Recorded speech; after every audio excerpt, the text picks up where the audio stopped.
為佇台江文化中心3樓藝廊所展出的台江流域學習故事展，真濟專題研究的主題甲創作攏是延續的。今年來到第5檔，以環境守護者的精彩案例，要甲大家互相交流。包括社區大學、台江分校，總共有11間學校參展。其中海淀國小小台江將對貝殼式鹽草棲地保育的憂心，甲所發起的建議，嘛得到台江國家公園甲第6河川分署的肯定甲支持。有些植物它是會扎根的，然後它們扎根扎越多，它的棲地就是越來越小，然後呢，造成說它的數量又減少。然後第一回我們主要做的地方就是踏查，然後去先做一個了解，去看它適合什麼樣的棲地，然後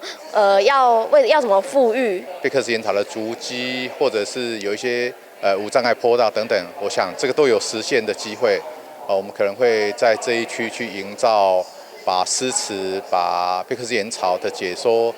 利用學生的一個創意來增加這邊的豐富性跟解說性。面對每一件作品，都是學生親自勘查、團隊合作研究、佮親手實作的創作，攏互這校長出席來鼓勵一款用心守護在地力量。因做模啊，做模型，提出因的小論文，而且個探討，提供因的看法。未來遠景，予咱的公部門，予咱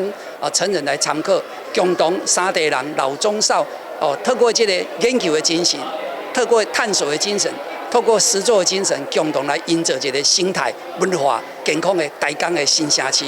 該展覽對今仔開始一直到8月10號，歡迎民眾踴躍前往參觀。台南新聞阮吉採訪報道。